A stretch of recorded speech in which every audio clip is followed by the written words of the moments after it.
நம்மளுடைய மாண்புமிகு பாரத பிரதமர் திரு நரேந்திர மோடிஜி அவர்கள் புதிய பாராளுமன்றத்தை கட்டியிருக்கிறார்கள்.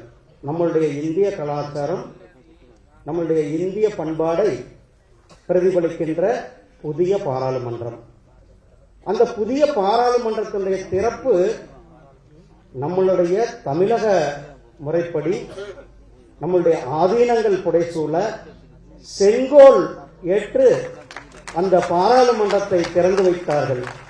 அந்த பாராளுமன்றத்தை இன்றைக்கு நிர்வகித்துக் கொண்டிருப்பது நம்மளுடைய மேதகு ஐயா சி.பி. ராதாகிருஷ்ணன் அவர்கள். ஐயா சி.பி. ராதாகிருஷ்ணன் அவர்களை ஒரு 20 வருஷத்திற்கு முன்னாடி நான் அப்போ ஏபிவிபியில் வேலை செஞ்சுட்டு இருந்தேன். அப்போ எனக்கு கட்சிக்கு நான் அறிமுகம் இல்லை. அப்போ ஐயா தலைவர் ஐயா அவர்கள், நீ போய் சங்ககிரியில் நெல்லு, மற்றதை நான் பார்த்துக்கிறேன் அப்படின்ட்டு முதல்ல எனக்கு அறிமுகமே, கட்சியினுடைய அறிமுகமே ஐயா அவர்கள் தலைவராக இருக்கும் பொழுது வேட்பாளராக எனக்கு அறிமுகப்படுத்தி வைத்தவர். கோயம்புத்தூர்ல பயங்கரவாதிகளுடைய பயங்கரவாத செயல். அப்போ ஐயா பாராளுமன்ற உறுப்பினர். அங்கே ஒரு மிகப்பெரிய பாம் பிளாஸ்ட் நடந்தது. அதில் பாம் பிளாஸ்ட்ல பல குடும்பங்கள் இறந்து விட்டார்கள், பல குடும்பங்கள் படுகாயமடைந்தார்கள்.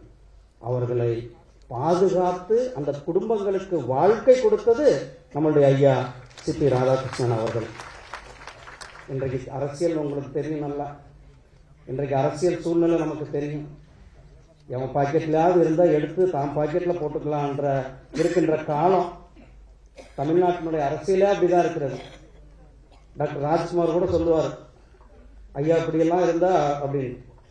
ஆனால் தன்னுடைய சொந்த சொத்தை விட்டு அரசியல் செய்தது நம்மளுடைய ஐயா சி.பி. ராதாகிருஷ்ணன் அவர்கள். சொந்த காசை, சொந்த சொத்தை விட்டார். இன்னைக்கு யாராவது அப்படி இருப்பாங்களா? சொந்த இடத்தை கொண்டு போய் விற்று அரசியல் தலைவராக வேட்பாளர்களுக்கு காசு கொடுத்து அனுப்பினார், சொந்த சொத்து. அப்படிப்பட்ட தலைவர், நேர்மையான தலைவர், அன்பான தலைவர், பாசத்துக்கான தலைவர், நம்மளுடைய தலைவர், இந்திய துணை குடியரசுத் தலைவராக இருப்பது தமிழர்கள் நாமக்கெல்லாம் பெருமை, நம் தமிழ் மக்களுக்கு பெருமை. மாண்புமிகு பாரத பிரதமர் திரு நரேந்திர மோடிஜி அவர்களுக்கு உங்கள் சார்பாக, தமிழ்நாட்டு மக்கள் சார்பாகவும் நன்றிகளை